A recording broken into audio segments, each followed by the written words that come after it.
Welcome to the Jung Anthology Podcast, Analytical Psychology Seminars from the C.G. Jung Institute of Chicago. Episode 8. It's been a long time since we've had an episode of the podcast, and I'm sorry we've been behind schedule. We've had a few people ask, what can I do to support the podcast? How can I help there be more episodes? And what you can do is you could go to our website, jungchicago.org, and go to our store and download anything you're interested from there. We both have audio and video, individual classes and series, especially some of the audio series that are in depth, cover a certain topic for 10 to 20 hours or so, which is much more depth than we can get into in the individual podcast episodes. So that's what you can do. And the more traffic we have through our store, the more of our resources we will put into publishing podcast episodes. We're constantly shifting our priorities based on responses from the public, whether we find out that people need more lectures of a certain topic or they prefer things in a certain format. It really depends on public response. So if you want more podcast episodes, go to our store and download something that you're interested in, and that will show us that for sure we should put more effort into producing podcast episodes. Make sure it's regular and not interrupted by individual projects that come up at the Institute. One important piece of news is that we have begun a membership program at the Institute. For $100 a year, receive 20% off of classes in person, also 20% off all audio and video downloads. Participate in the leadership of the Institute by becoming a committee member, and we have lots of different committees that serve different functions and create events and stuff like that.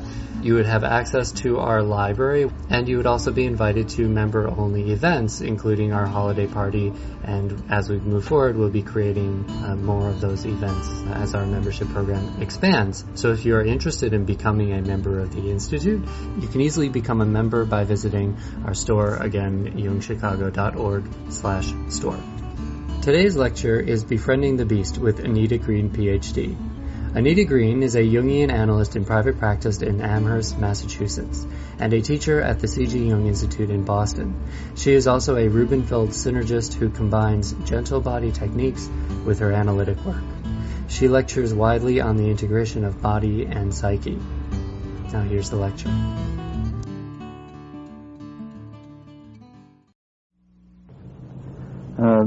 Anita has asked me to be brief in my introduction of her, and to give you just the essential facts about her. But I will say before I give you just essential facts that in recent years in analytical psychology there's been a growing interest in the body as part of the study of Jung's work.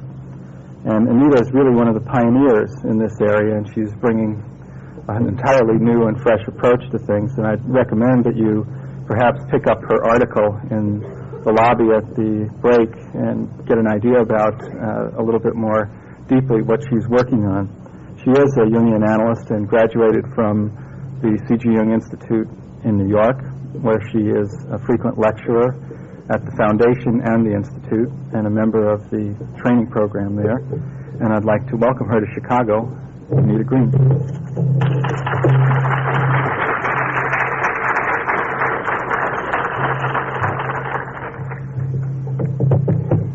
Thank you, Peter, for your gracious introduction and for meeting me at the airport.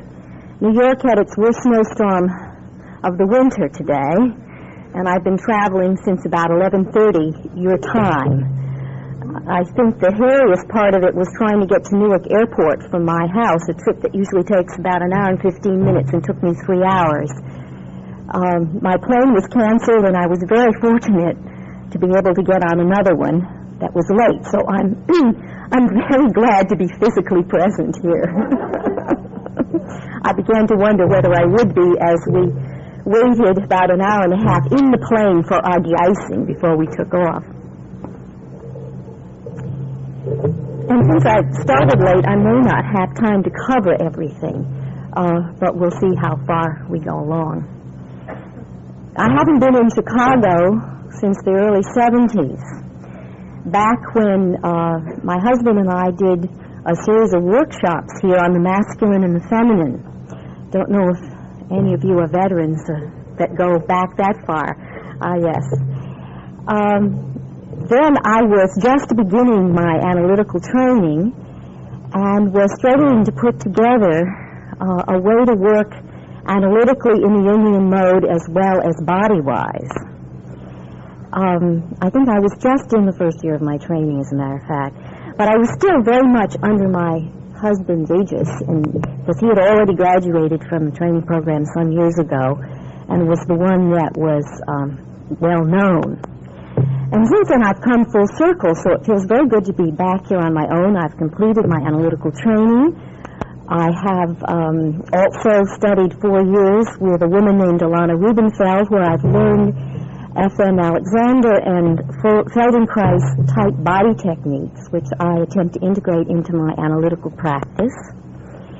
I've also done some academic work in psychology, and I feel, as I have been doing workshops and lecturing, that I've kind of come full circle into my own and on my own.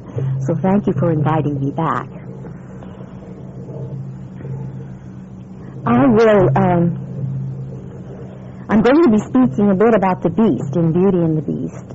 First, I'm going to spend a little time on some of the early creation stories, because I think they shed a great deal of light on the nature of the split between body and spirit. I'm not sure I can see after my day without these glasses, but I'm going to try. Can everyone hear me all right? Good. When it comes right down to it, we mortals are rather puny latecomers to the planet. Long ago, when Earth was still filled with mystery, the forests verdant and virgin, there lived many more beasts than humans. And not only ordinary beasts of varying shapes and sizes, but magical beasts, some with men's torsos and horses' bodies, some with humans' bodies and goats' feet. There were triple-headed dragons and graceful unicorns, gods and goddesses with the head of a crocodile, or a hyena, or a wolf, or a falcon, or a cow. And because these animals had been here from the dawn of existence, long before humans arrived, they were endowed with potent energies for good and for evil. Humankind feared and worshipped them, and bowed down to them, and paid them honor, and in so doing, honored the beast in themselves. As humans grew in numbers and strength, the animals and the magical beasts retreated into the remote wildernesses. It became imperative to assert the ascendancy of human consciousness over wild animal energies and to become civilized. In a creation myth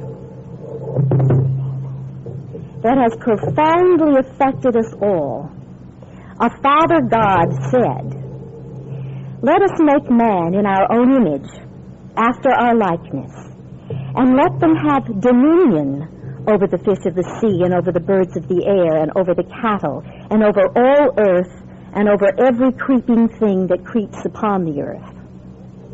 And he said to the male and the female he created, "Be fruitful and multiply, and fill the earth, and subdue it." So man became the master of the earth and its creatures. And the animal masters and the beasts, those that were not tamed, retreated even further into the wildernesses that were left. Over time, humans became increasingly arrogant in their view that the earth exists solely to serve them. This attitude has alienated us from the rhythm and wisdom of our own bodies and animal nature. We treat our bodies the way we treat the body of the earth. We pollute them, we drain their resources, we manipulate them as objects of scientific investigation, we try to subdue and control them. We don't listen to them. The hydrogen bomb may be nature's revenge, the ultimate monster, so to speak, against a consciousness divorced from nature that has lost any sense of the mutual interdependency of all creatures. At the dawn of human history, there was no separation between sky and earth, spirit and body. The earliest creation myths depict a world created out of a woman's body. All forms of life emerged and all forms eventually returned to Mother Earth. One is only to look at the large-breasted and large-buttocked statues of the mother goddesses from the late Paleolithic period in Europe to appreciate that their dominant meaning lies in the magical potency of their procreative functions. In these myths, the male element is given no prominence. One myth from the northwest frontier of India goes like this. Is there a bit of echo with this, or is it just me? It's okay? At first, Kujun Chantu, the earth, was like a human being. She had a head and arms and legs and an enormous fat belly. The original human beings lived on the surface of her belly. One day, it occurred to Kujun Chantu that if she ever got up and walked about, everyone would fall off and be killed. So she herself died of her own accord. Her head became the snow-covered mountains. The bones of her back turned into smaller hills. Her chest was the valley where the Apatanas lived. From her neck came the north country of the Tagans. Her buttocks turned into the Assam plain. For just as the buttocks are full of fat, Assam has fat, rich soil. Kujun Chantu's eyes became the sun and the moon. From her mouth was born Kujun Popi, who sent the sun and moon to shine in the sky. And on the other side of the earth, in a Thompson Indian myth, we have a similar story. In this one, there are male elements, and the old wise one is masculine. There's a big argument going on between Father, Son, and Mother Earth. As a matter of fact, Mother Earth can't stand Father, Son because he's ugly, nasty, and too hot. So Father, Son gets very huffy, and he takes the children, the stars and the moon, and he goes off with them and leaves Mother Earth by herself. And the old one comes by to reconcile them. And he tells Father, Son that he cannot go away. He must remain fixed in the sky. And Earth and sky must always look at each other all the time. And then he turns the woman, who is like Earth, he transforms her. And her hair becomes the trees and grass, her flesh the clay, her bones the rocks, and her blood the springs of water. And he says, henceforth you will be the earth, and people will live on you and trample on your belly. You will be as their mother, for from you bodies will spring, and to you they will go back. People will live as in your bosom and sleep on your lap. They will derive nourishment from you, for you are fat. All of these marvelous earth mothers are very fat. When you die, you will return to your mother's body. You will be covered with her flesh as a blanket, under which your bones will rest in peace. As you see, I became quite fascinated by some of these early myths. When the earth is not created directly out of the woman's body, it is often fashioned out of the basic food of the tribe. For example, the corn ears of the corn mother, a clamshell from the depths of the ocean, or a coconut in the South Pacific. In one such coconut dwelled a woman, cramped with knees up to her chin.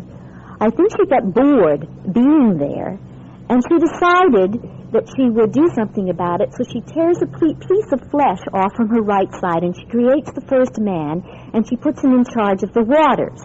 Now, I think that's a marvelous compensation for Eve having been created out of the rib of Adam. And she takes another piece of flesh from her right side, creates another man, and puts him in charge of the heavens. And then she feels lopsided, so she starts tearing off pieces of flesh from her left side. And she puts all of these men and women in charge of various parts of the universe until all the flesh is gone, and that's how the universe is created. Now, the cosmic egg is also another very well-known image in creation myth. And although it represents a more contained center and definite structure within the watery chaos, or primal reality, it's still a symbol of fertility, a cosmic incubator. In the Polynesian myth, a male god, I'm not sure how you pronounce his name, Taiairoa, I think, he dwells in the egg and then is expelled into a dark void. And he tries as hard as he can to create the earth out of the word coming from his mouth. And he commands, he says, he commands, "Oh, rock, crawl hither," and no rock crawls to him. And then he says, "Oh, sand, come hither," and no sand comes toward him. So finally he gives up trying to create the universe out of the word, and he ends up making the eggshell, the top of it, the dome of heaven, and the bottom of it, the sand and the rocks. And then out of his own body, he creates the rest of the world. For example, his spine becomes a mountain range, his ribs, the mountain slopes, his flesh, the fatness of the earth, his toenails, the shells of fish. But one thing he doesn't do is give away his head. He keeps his head and becomes master over it all. But the myth still ends by saying, "Man shall is woman because it is by her he comes into the world, and woman shall is woman because she is born of a woman." Now there are instances in which, many more too, in which the body of the world is as much a male god as a woman's. In Norse mythology, the great giant Ymir is slain and the world is formed out of his flesh. And in his Hindu cosmology, Purusha, the primal man, is dismembered and the universe is formed of all his parts, and expressing the essential unity between macrocosm and microcosm. But in nearly all the cases of this early creation myth, the creator dissolves into her or his creation through death or self-sacrifice, and more often than not, willingly. Now, when we come to the creation myths involving the separation of the world parents, we're confronted with the nascent phonic prima materia in which both feminine and masculine potencies are equally represented. In these myths, it is usually the offspring of the primordial mama and papa, cramped and confined in the darkness between their heavy bodies and desiring light and a life of their own that finally succeed in pushing them apart. I was thinking of the times when my children were small, and my husband and I would try to sleep late on a Sunday morning, and our children would come in and try to push us apart and say, "Hey, it's day, let's get moving." So I had sympathy for primordial parents.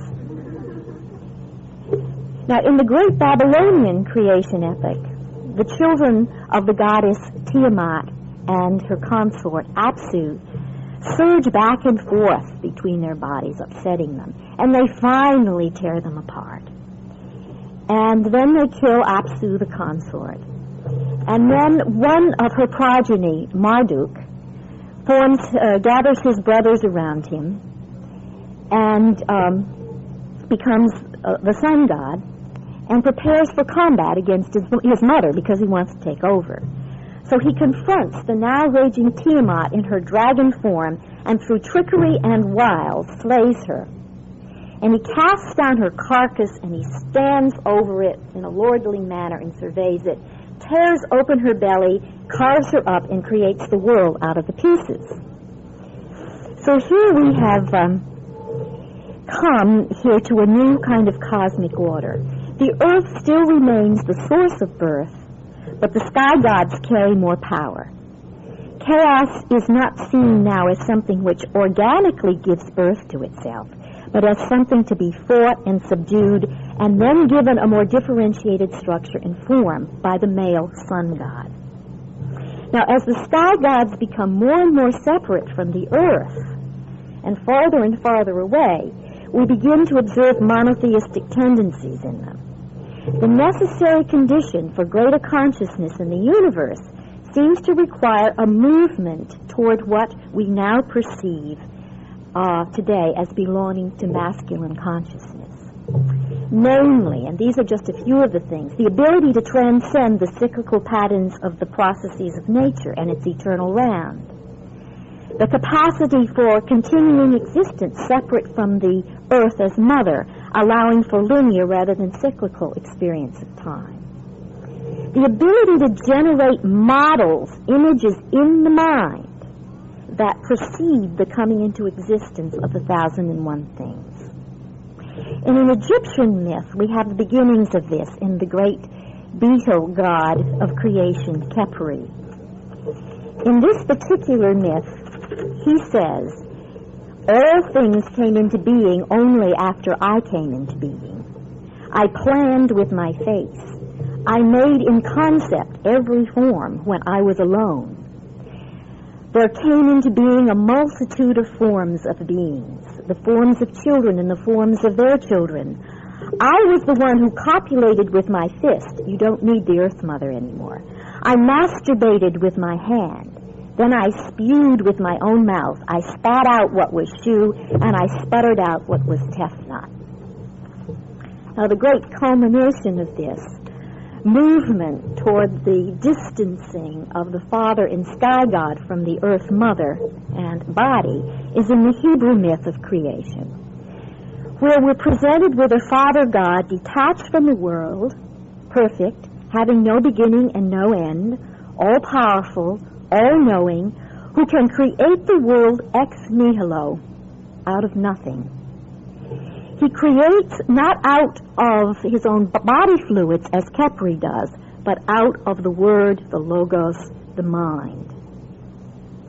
The Word, the Spirit of God, moved over the face of the waters and created the heavens and the earth. Each act of creation over 6 days that God worked at it begins. And God said, let there be light, waters, creatures, man, and they came into existence. As I was writing this, my thoughts wandered to what terrifies me the most, and it's sitting at an empty desk with a blank piece of lined yellow paper in front of me, and someone telling me that I must make up a lecture for the Friday night lecture in Chicago. And I'm supposed to do 1, 2, 3, and then A, B, C, and kind of put it down all in a logical and orderly fashion. That terrifies me. It's like creating out of nothing. And then I happened to look around at my dining room table where I was working, and there were piled in all sorts of disarray papers, clinical examples, books on creation, fairy tales, a plant I brought in to get better sunlight, apple cores, some empty mugs, some Christmas decorations I'd neglected to put away, pens, pencils, and as I surveyed my small universe, I breathed a sigh of relief, and I said, I think maybe I can create out of this chaotic material. So I had to laugh that I felt very comfortable creating out of nothing. It's impossible for me. And of course I project that it's very easy for others to do.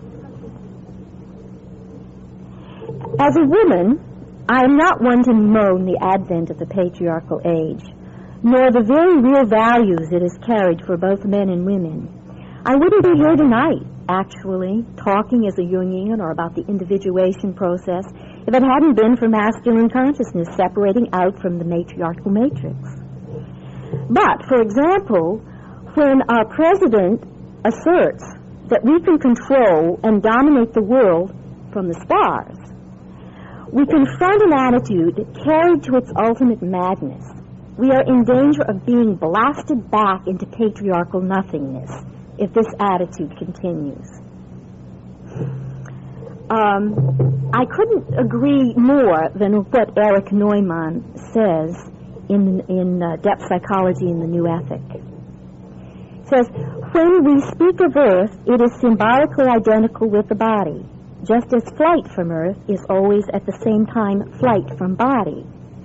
The human state is special in that psychically the tension of the opposites, body, spirit, consciousness, unconsciousness, is a historical development that leads to a separation of the opposites.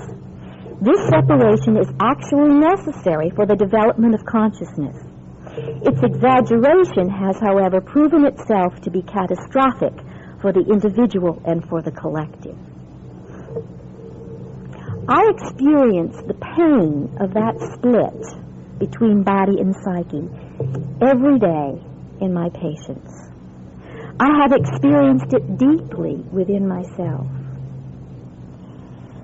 Ever since I began to realize how split off my body was from the rest of me.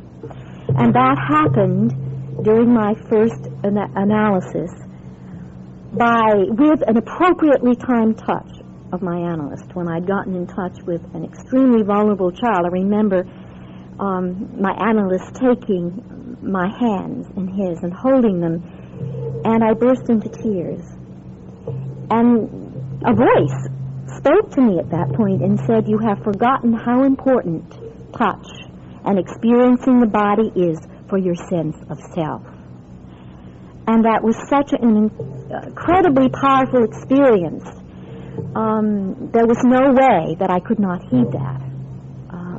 And that is the direction I've been going in. To try to heal the split first in myself, and to bring spirit and body together so that I experience them fluidly as one thing, to be fully incarnated. I think, that's why Jean Auel's books, Clan of the Cave Bears, Valley of the Horses, and now The Mammoth Hunters, are so popular, because she takes us back. She projects what we need to do for ourselves back into Paleolithic times, and shows us what it might be like to be connected to nature again. We have there a very complete woman who is in harmony with the earth and its resources, who lives by her wits, who knows herbal medicine, who can hunt with the best of men, and so forth. Now, in 1757, quite a bit earlier, another woman sat down and wrote the tale of Beauty and the Beast. Her name was Madame Le Prince de Beaumont, French woman.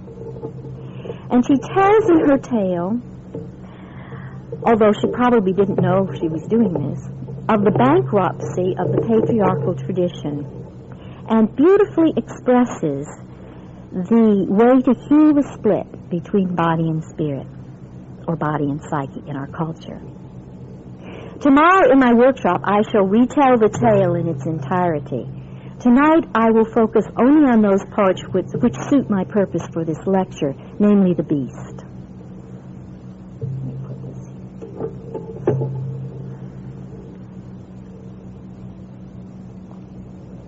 How many of you are familiar with the tale? Most of you. Good. As you remember then, the tale begins when the father, a rich merchant, loses his fortune. In other words, the patriarchal head of the family is bankrupt. He must leave his elegant townhouse with his family, his daughters and his sons, and return to a simple farmhouse and learn again the cycle of the seasons, plant and harvest his own food, grow and weave, and make their own clothing. As though a reconnection to the earth is vital. Now, we don't always do what is needful in our lives. Jung used to say, if we don't go willingly, we will be led kicking and screaming toward our destiny. But usually we have to be in very dire straits.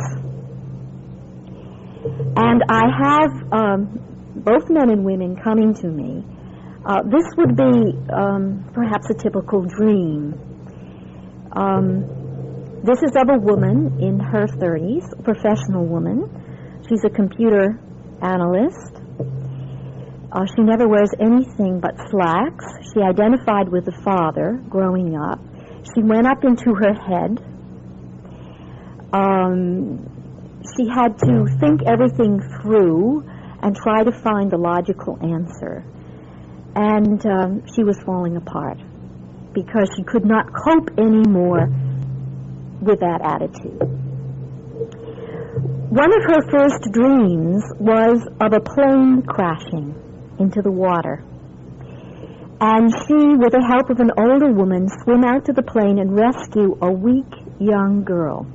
They get her out just in time before the plane sinks beneath the water. And with the help of the older woman, they bring her to the shore. And when they get on the shore, they realize that there's nothing there.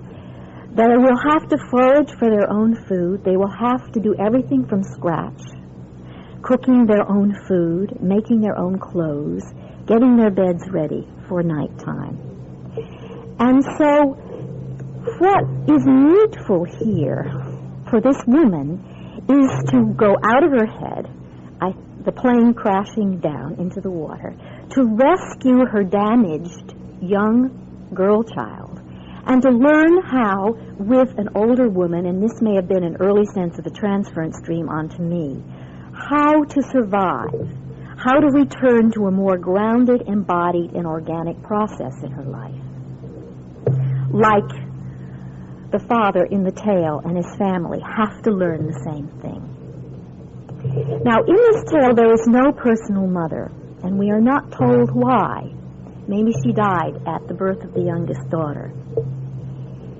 Now, when there is no personal mother, there's no source of identification for the daughter with a mature kind of instinctuality or feminine experience.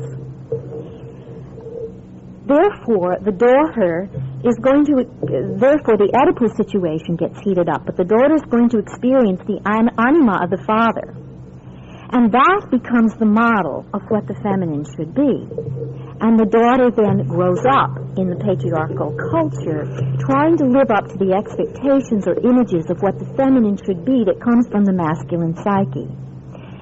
Now, tomorrow in my workshop, I will give examples of the absence of the personal mother. Now, I don't mean that necessarily by death or just non-presence, but the lack of a mother being connected to her own deep femininity and therefore not passing it on to the daughter, and the daughter having to get what she can from the father. I have many women in my practice who lack a connection to that deep well of their own femininity because there was no personal mother in some grounded sense. Now, this same woman that I just described with the plane crash had another dream much farther on into therapy. Sometimes when there is no personal mother, a mother, I mean, who feels comfortable in her femaleness and in her body and can convey the beauty and the joy of that to the daughter has to reach down into the archetypal layer of her psyche and find images to heal that. And later on, this woman found herself masturbating surrounded by a circle of older women who were moving around her and affirming her in her action. Back to the fairy tale. As they're struggling with the land and Mother Earth again, a call comes from one of the port cities that one of the ships has been found. And the father takes off again with high hopes. You know, we always hope it's going to be able to work out the old way. And we keep trying it.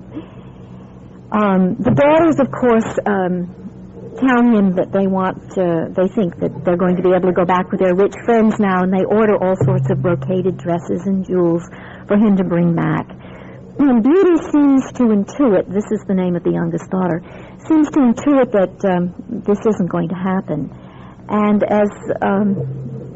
so the father goes off. And, of course, when he gets there, his creditors have beat him to it, and he's worse off than before.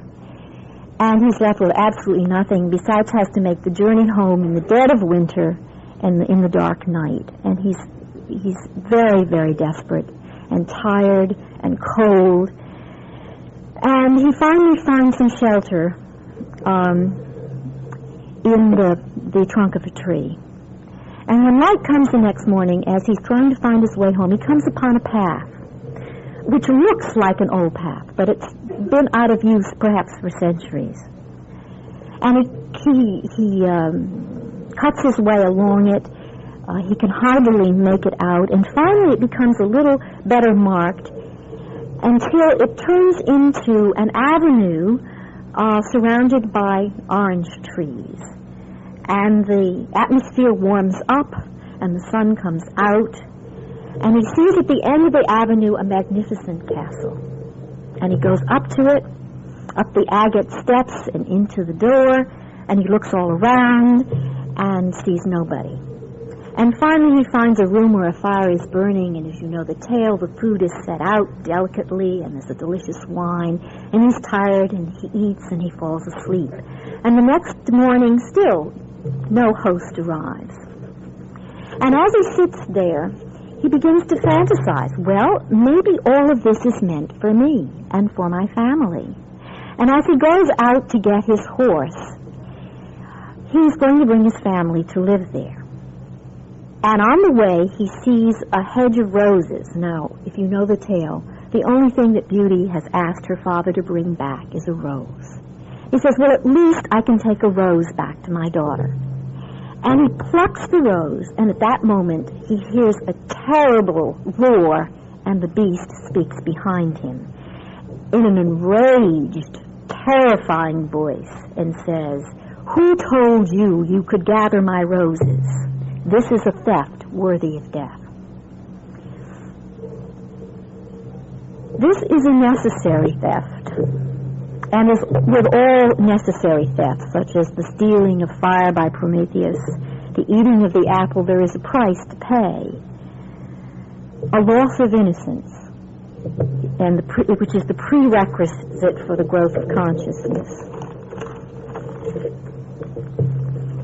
What this means is that Beauty and her father must now reckon with the dark instinctual forces of their own nature, with their beast. And the price, the theft of the rose, saving the father's life, redeeming the impoverished patriarchy, is that Beauty must willingly go to live with the beast on a day-to-day basis. Now, this is very interesting to me because the road toward greater consciousness before has always been to subdue, to kill off, to gain ascendancy over our animal natures. In the fairy tale, the direction is shown to be back, to find our way back along the path that we have even forgotten was there, to reconnect again on a day-to-day living basis with our beastly nature, and to relate again to our instinctual animal energies. Now, just as an aside, in this fairy tale, the beast is perceived as masculine because it's essentially, of course, beasts are feminine too, but it's essentially a tale of a woman's initiation into womanhood via a release from the idealized father bond and a confrontation with her own instinctual man, and then creating for herself of an individual relationship to a man. You might say a more modern tale of Beauty and the Beast might be D.H. Lawrence's Lady Chatterley's Lover. Here the bankrupt patriarchal attitude is represented by Lady Chatterley's husband, who is paralyzed from the waist down, and Melora the gardener is the potent instinctual man. So the fairy tale really talks about, and we'll get into this more tomorrow, the split between the spiritual, aesthetic, and natural instinctual elements in masculine psychology and in the woman's animus. I know this well because long, long ago I had two dreams that happened in the same night The first dream, I was a child. And I was kind of reclining on something. And there was a man standing behind me, and he had on, as I drew it, he had on blue trousers and a white shirt. And he was very blonde and blue eyes. And I knew he was a guardian angel because he levitated slightly off the earth. And I felt very protected. The second dream, the same night, I was in my house and something terrible was trying to get in. And it would knock on one door and I would run to it and bolt it. And then it would go to another door and I'd run to that door and bolt that door until finally there was only one door left and I couldn't quite get there fast enough. And the dream ended with me pushing with all my might to keep this force out, and whatever that was on the other side, pushing with all his might to get in. And when I drew it, it was a masculine figure, very dark, very phonic. He had a codpiece so that his genitals showed. He stood like this, very powerful. And the message of those two dreams was clearly, Anita, if you want to remain protected and daughter-like, that's all right, you can. You have a guardian angel. But if you want to come into your full womanhood, you're going to have to let that dark man in. I think that's why I love Beauty and the Beast so much, because it is very much a story of part of my journey.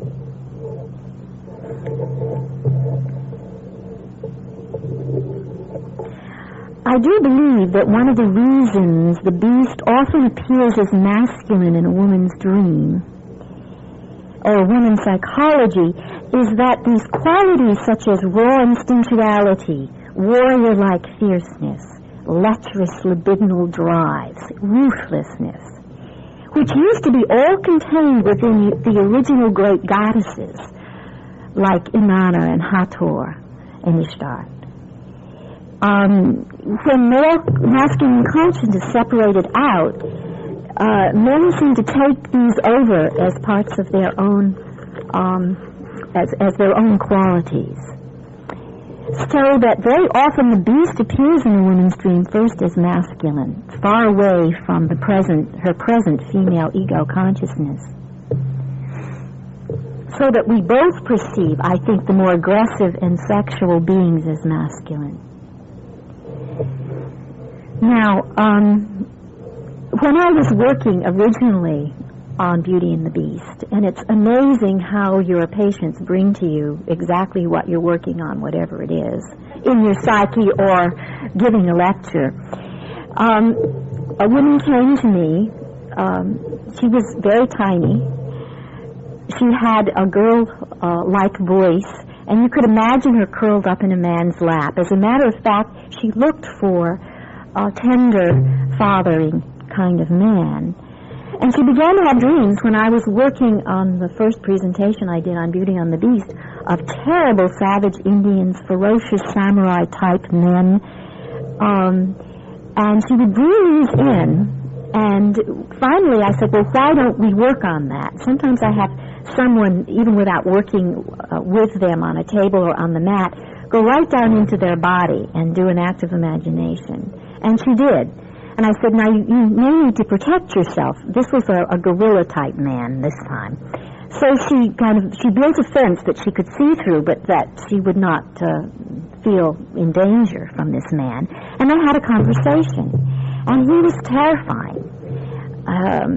He was shirtless and hairy, and his chest glistened. He was unsocialized, nonconformist, non-intellectual. This young woman, I neglected to say, was also very much up in the head. She also had identified with a father who was an editor of a newspaper, and she became an editor. But she was having a great difficulty asserting her authority now as she was going up the ladder. And this is where her authority was in all of these men that were coming in dreams. And as she went on in the act of imagination, this gorilla man said, I've been living in the wilds too long. I really would like to come back into civilization. But I need your help. I need you to help me. And she said that she would try. And at the end of the imaginal part of the session, they exchanged gifts, and one of them was a rose. You can imagine how amazed I was. The beast in Beauty and the Beast wants to come back into our civilization, too. He's more than willing. His only stipulation is that we are willing. Beauty must go willingly to relate to him. Now, what enrages the beast is that the father, or the patriarchal attitude here, thinks it can just have the rose for the simple plucking. You know, I'll just take it. And whatever else that rose symbolizes, and it symbolizes a lot, at a very deep level, it signifies the whole making effect of Eros. And it can't be had for the plucking. Wives who are married to men who find it difficult to be feelingly related will tell you it can't be had for the plucking.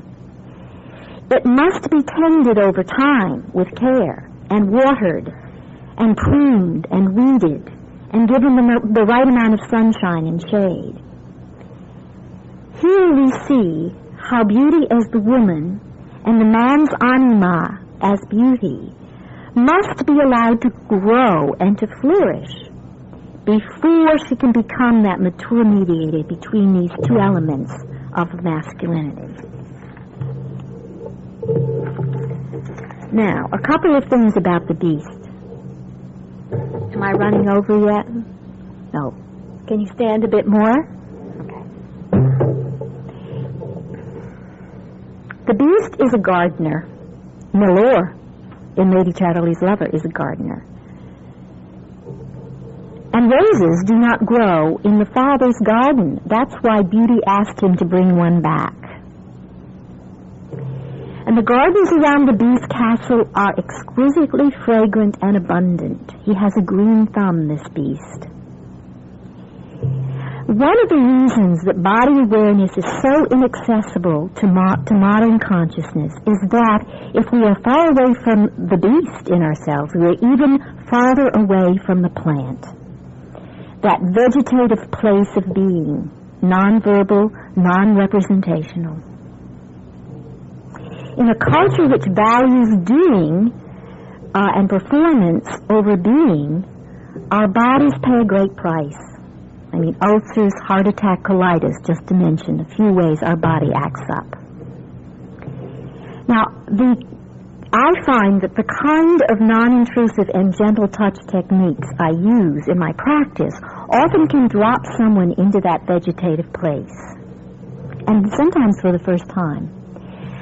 I worked with a man in his 40s at one point. He was what one would call a workaholic. His marriage was falling apart, and we talked about his slowing down, and he had a dream which scared me where he was coming down a hill and the car was out of control, and he crashed into another car, and the steering wheel hit his chest, and he blacks out, and I was really fearful he was going to die of a heart attack. He was very much a type A person. And finally, because he was curious about my table and my mat, he decided to try out this bodywork that I do. And as I attempted to lift his head and to release his shoulder, and lift his arm, he would do it for me. He would help me. And when I would suggest he give me the full weight of his head, that he didn't have to help me, he realized, he said, I must do this all the time. Everything I do in life needs my help to get it going. And then, as he could let go and entrust himself more to letting his limbs be moved, he said, now I know what you mean when you talk about the receptive. It's when I can permit something to happen and then let it in. And before we had done body work, I could have talked to myself blue in the face about yin and receptive. And he didn't get really had that experience in his body. And often when patients come to me, I do straight analytical work, I combine body work, I use also bioenergetic approach also. But sometimes I see that a person needs to go deep into this vegetative place. And often when they do, and they begin to feel pleasure in their body for the first time through touch, I will get such remarks as, I like this too much. This must be bad. I feel too good. I'm being selfish. My mother always told me I was self-centered. And on and on. And it takes them right back to where they were unable to enjoy maybe just being held in their mother's arms because her touch was so noxious and the expectations were so great, coming through the skin one to another. I had a very successful businessman with whom I worked for a while. And he came because he felt he had accommodated so much to his mother's image of him that he had lost any sense of his authentic self. And he wanted to try to reconnect to that. And his mother had just recently died of lung cancer, and I took a look at his chest, and he didn't breathe there. There was absolutely no movement at all. It was permanently, although not really barrel-chested like a lot of men are, it was permanently expanded, as though he had to keep it enlarged in order to make sure he got the next breath. But he really didn't permit himself to take it. And one had the feeling that his mother, you talk about the father's anima and the expectations of the daughter, we have to talk here about the mother's animus and what that does to the son. It was like she had puffed him up with that, but not permitting him to take his own breath. And as we worked with it, and I had him try to breathe there, and I worked in the musculature, and it softened a bit, we both experienced about a 5-year-old living in his chest. And sometimes, even though I know I'm working with an adult body, I will actually see a small child. And it looked like one of the reasons he couldn't get a breath, because he was carrying around, repressed into his adult musculature, this image of the child. And we worked with some of the memories around that age. I can often see the age of the child in the person that I'm working with. And that tells me around the time that traumatic things happen. Another man I worked with was really barrel-chested, had a hard time dropping into that animal or vegetative place because he had to be on guard against a witch-like mother all the time. And when he started working in that area, he had an image of a black, malevolent, I have to be careful of that word because I used to pronounce it malevolent. A black, malevolent cat came and sat on his chest and wouldn't let him take a breath. And a voice, which he associated to his mother, said, "How dare you take a breath? You belong to me." And he had to fight her off in order to be able to take a breath. No wonder he couldn't go into his body, because it meant going back to the mother's body, and that could not be tolerated. Sometimes it's very difficult for men to permit themselves to go into this place. It's dangerous for a woman, but even more dangerous, I think, for a man who must separate out from the mother's body. And I had one man who went into a trance state at times when I worked on him. And when he finished in the quiet of the session, he would look at me and say, "Is it all right for me to do that? Am I permitted to do that?" And each time I would give him my permission to do that. And that's what he needed in order to reconnect. And he began to bring dreams in, and I keep very close track of dreams as I work with body, of various anima figures, some of them of women that he felt guilty about his relationships with, and there was a kind of reconciling healing going on by his permitting himself to be. And to trust me, I mean, that was incredible for this man, to be as vulnerable and defenseless as he was with me. Okay. I have some more to say about the beast. How do you feel? Do you want to get up and stretch? All right, let me say a few more things, and that'll open it. Those that do, please do, because take care of your bodies first. I mean, if I stand up here and give a lecture on the body and then keep you all tied to your seats, that's...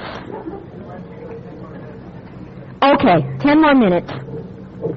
I will shorten some things so that there'll be some time for questioning. Okay, so this beast is a gardener, and he knows how to vegetate. Oh, I'll have to tell you this story. This is a woman who's been working with me for about 5 years, and she came in with this dream about several months ago. She said, in the dream, she's watering some plants in my home. One of my offices is in my home. And these were plants that she had brought before, but she'd forgotten they were there. They were her plants. Perhaps I'd been taking care of them. That's not clear in the dream. But she is now watering them and taking care of them. And there were also lots of animals around, dogs and cats, and one special cat for herself. And some of the male dogs are rubbing up against each other, and the sperm is flying all over the place. It's just marvelous. And she said to me, she laughed, she said, and guess who you were?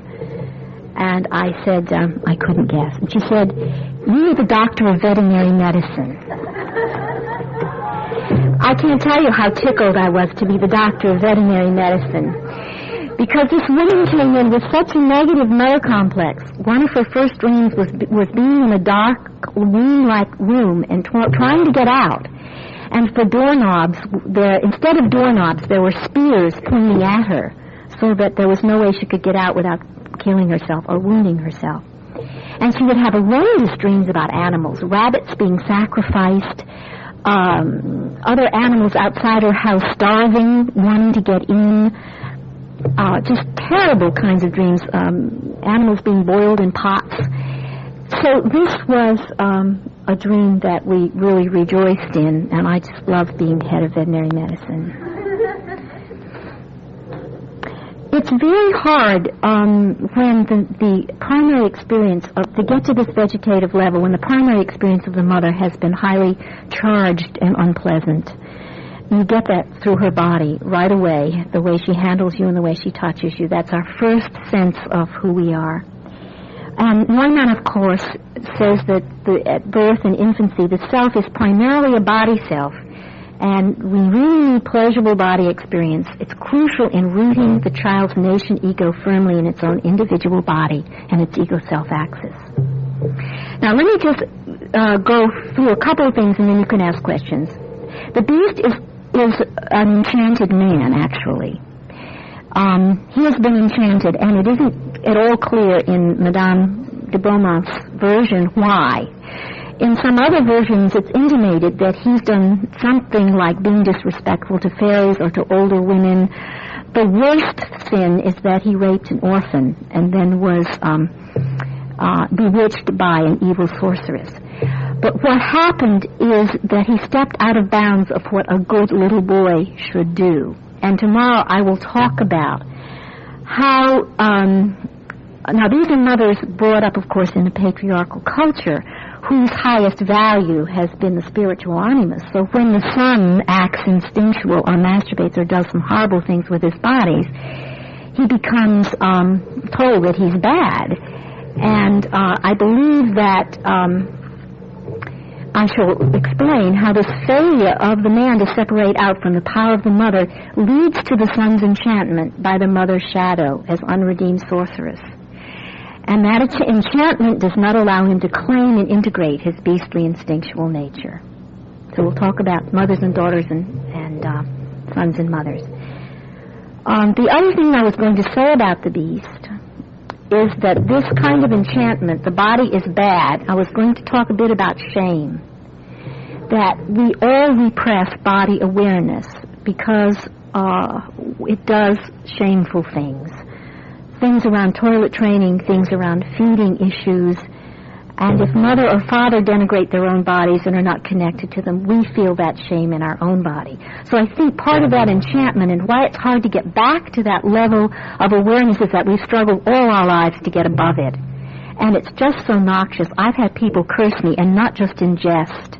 They said, I didn't know how awful I felt about myself until I worked with you. To me, that's progress, because so that shame, felt bodily, is one of the most difficult emotions to deal with, and that's what one gets back into. That's why body inaccessible because we feel it's dirty and disgusting. And sometimes when I work around the hip area, particularly with women, if men by and large have a harder time to drop into their vegetative side, women feel by and large more shameful about their bodies. And I will feel as I'm releasing a hip joint, for example, a wave of revulsion kind of going through my own body. I pick this up with my intuition is in my fingertips. I know I don't feel repelled by their body. And I ask them what's going on, and very often a woman will say, I don't know how you can touch me there. It's so dirty and disgusting. Once when I was working with a woman and I couldn't really feel the shape of her buttocks, I just lost her somewhere. I said, what's going on? And she said, I was just remembering when I became an adolescent and got some fat on my hips, and my mother used to call me laundry bag. So all of that comes up through touch. Shame, and then the other thing I was going to talk about was the fact that in the Beast Castle are all sorts of marvelous games, wonders, entertainments, libraries, picture galleries, rooms that you can go in and look at yourself in mirrors, rooms with curtained windows that you can pull and have pantomimes and all sorts of entertainments play themselves out, so that repressed into the body lies, in large part, our imaginal functioning, too. And I find that working with body releases that, often for people for the first time. I'll just mention that. And then I will stop, and you can ask more questions if you want about that. Getting in touch with the child is another one I was going to, and also how Jungians tend to focus on the image-generating components of the complex rather than the energy elements, and how perhaps we forget or ignore that how a person carries themselves, their habitual posturings, the shapes they make as they greet others, gestures are also signs of the archetypes, as well as the images we have in fantasies and dreams. So thank you. Take your break, and then whoever would like to stay can come back and we'll have some questions.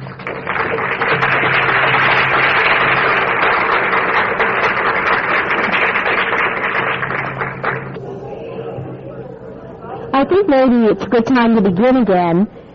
There was one thing I would have mentioned if I'd had time, and I think when I was talking about shame of the body and how women, diet themselves to death, and how the image of the feminine today is such as sort of an adolescent anorexic boy.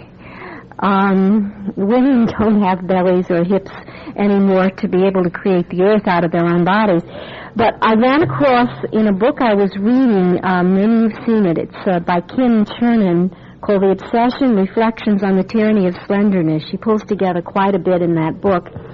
And she tells about women in Western Samoa, women over middle age, who are distinctly fat by our standards. As a matter of fact, the women get fatter after the birth of each child. And this is honored. They move with ease in their big bodies, and they're admired for it. And it's not until they're middle-aged and have some flesh to jiggle around that they're permitted to perform the most humorous and lascivious dances on the festival days. That they're considered sexy enough to do it. I mean, this is an honor. So I couldn't help but think when I was in Chicago of the refrigerettes. I thought that was marvelous.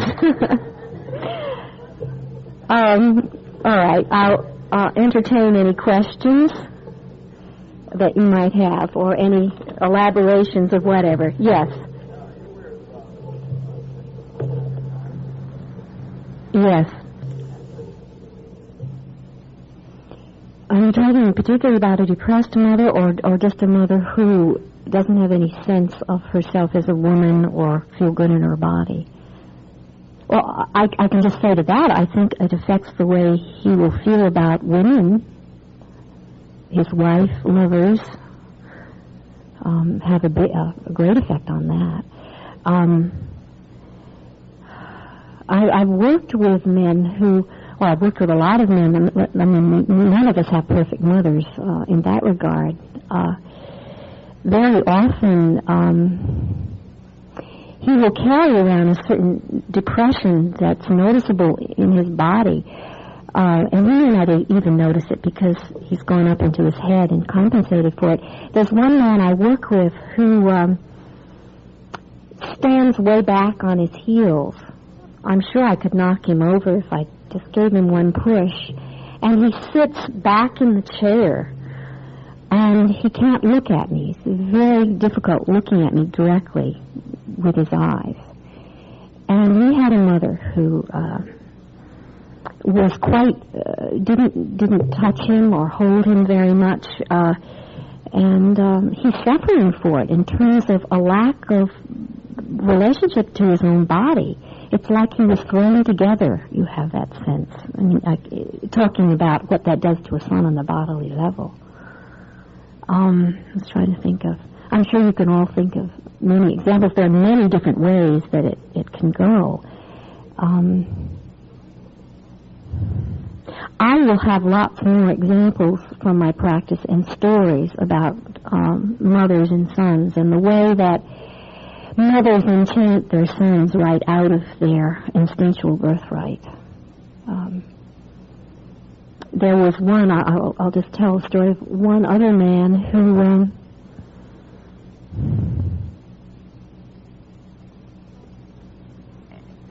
had to talk a lot. I mean, that's what he did. He was very fearful of being quiet. And he had a very castrating mother, which showed up in the dreams. And when he was quiet with me in a session, he was very scared because he wasn't sure what I might do to him. In other words, unless he was putting out some kind of verbal, maybe yang energy directed toward me, it was very hard for him to tolerate being in my presence. Sometimes when this turns around and the Oedipal feelings will start coming toward a female analyst that maybe have been so buried they were hardly ever felt toward the personal mother even. I had one young man of that sort who came in for about a year and a half, and couldn't figure out where his feelings toward me were. He was much closer to his father, and his mother was pathologically rejecting of him. And all of a sudden, through the work and through some of the bodywork, this began to come out, and it came out on a very primitive level. And he said to me, you know, having sex with you wouldn't be enough. He said, I want to chain you in my room and have you there at every moment that I need you. And it's what he didn't get with his own mother. And it affected him in his, his ability not to be able to relate at a very deep level to other women. Just because he was fearful that when it came out, it would come out with such primitive longing, which it did, but we're able to work with it. And I have him go into fantasy as I'm working with his body to see if we can't redo some of that Oedipal energy. And it's very exciting to work that way. Yeah. Mm-hmm. Yeah. Yeah. Mm-hmm. That was part of it. Yeah. Right. Yeah.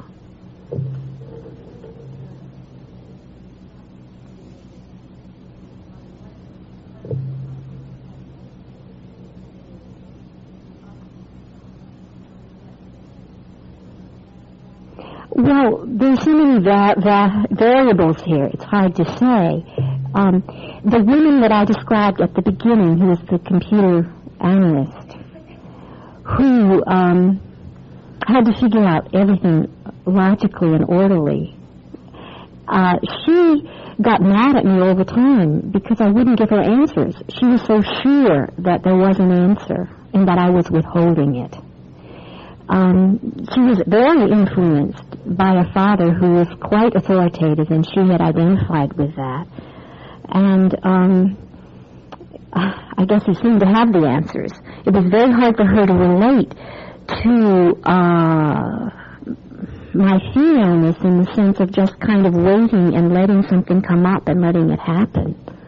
I don't know if that's answering your question. There's so many variables here. It's very hard to be specific. I'm afraid my mind after today is a little weary. Yeah.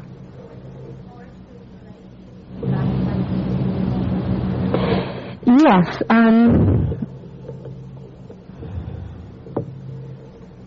I find very often, not always, because, of course, the imaginal can work in a very intuitive way, and you can have all sorts of marvelous dreams and not be terribly related to your body. But for some people, more than others, they are intimately connected. And body consciousness, if it's lost, also inhibits the person from feeling their imaginal level. I think of one man, quite conservative in nature, very skeptical of bodywork. As a matter of fact, don't work that way with him. He didn't have any memories back before 12 years old, except one that came up through a dream image of a toy tank that he remembered getting for Christmas. That was can you imagine? I mean, I can't imagine it because I can remember so well what happened to me as a child.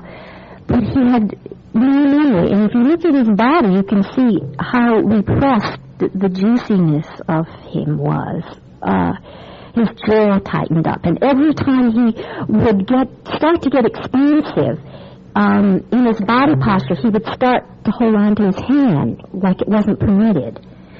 And one day when he was, I guess, tired or something and his defenses were down, I suggested he go back to that toy tank and imagine holding it in his hands and getting a feel of it, getting down in his imagination and playing on the floor with it.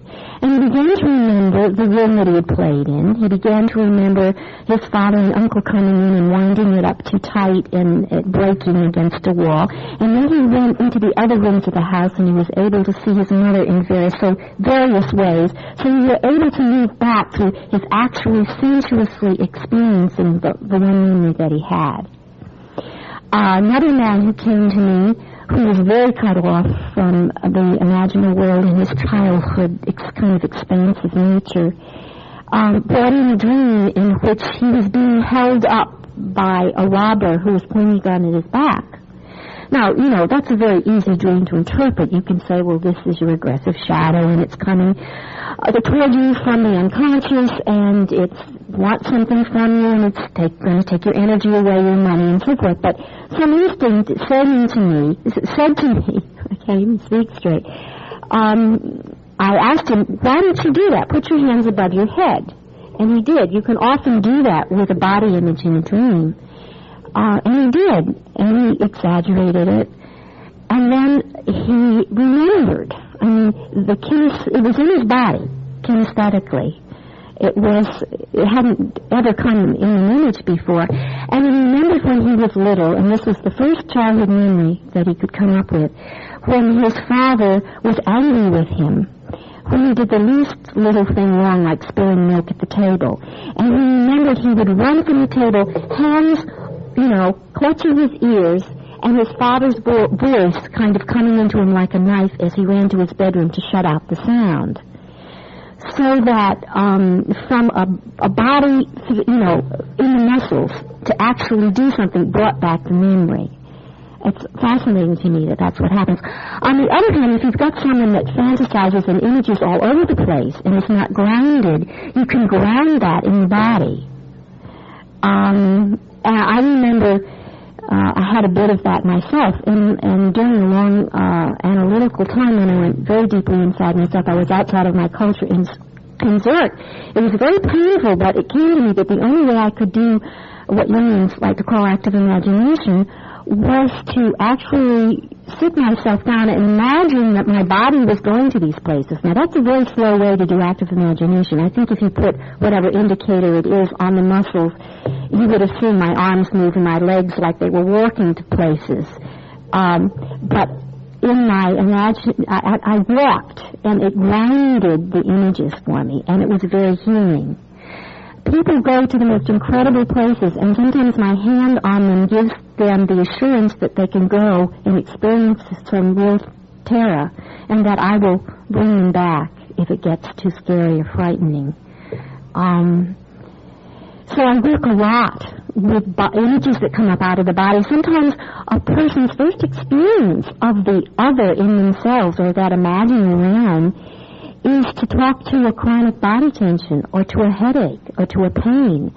I remember I had one woman who had such tightness across her sinuses and a lot of pain, and she just kind of stayed with that, and nothing came, and then finally she was able to burst into tears, and she remembered it felt like a very, very small child that had cried and no one had come, and so she stopped crying.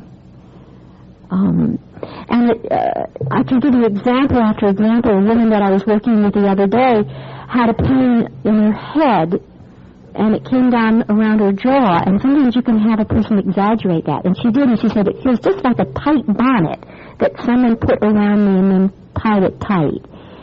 And that may have been so, but it also, as she grimaced her face, I can't even do it, it hurts me so much.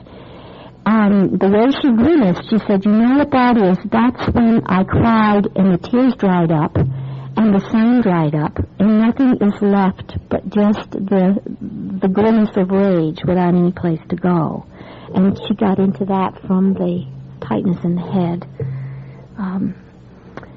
So that's more than answering your question. I'll work with that again tomorrow. Especially if the person has some kind of a narcissistic personality disorder, is kind of merged and doesn't really have an experience of what the other is. It's absolutely amazing for them to find that parts of their body will speak to them, for example, or an image will come up. They will have an experience of the other that's truly amazing for them, and it will help them then, I think, to relate to the other in the outside world, too. Are we doing a few more? Well, I will tomorrow more. Basically, one of the reasons, I'll just say one more thing about it, that the father can't take that rose is that the plucking of it is breaking the incest taboo. That is a rose that mothers give each other, that fathers don't give to daughters. And it cannot be had through the father-daughter relationship. And if the father crosses over the boundaries and seduces the daughter, either actually or in imagination, that's very difficult for the daughter to handle. So the plucking of the rose is not for the father. That's another meaning of the rose. It's breaking the incest taboo. But I'll do more of that tomorrow too. Yeah.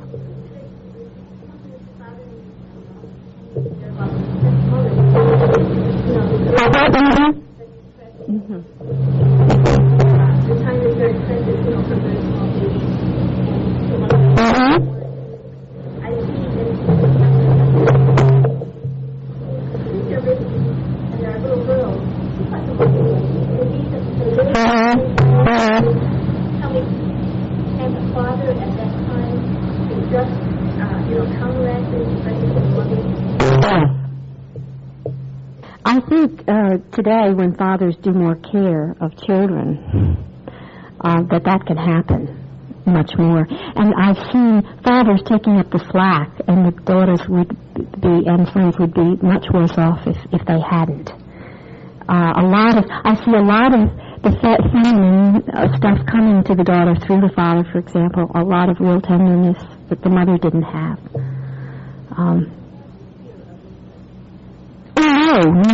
No.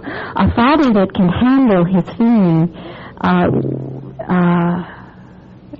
the daughter needs someone to practice with, and the father needs to be able to stand there and be there and hug her and hold her and feel very comfortable about that without crossing over the boundary.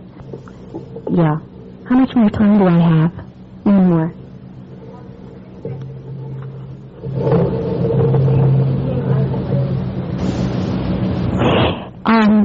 What I was relating that to with my experience of working with male patients who have a very hard time connecting with their own instinctuality, with their own aggressiveness, and it often goes back to,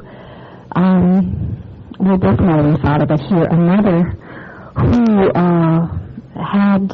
could not permit her son to have that side.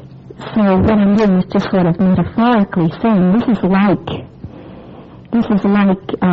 bewitching the son out of his own expansive, sort of aggressive, instinctual side. Does that answer it all? Yeah. Okay, thank you very much. You're all very receptive. I hope I'll see some of you tomorrow.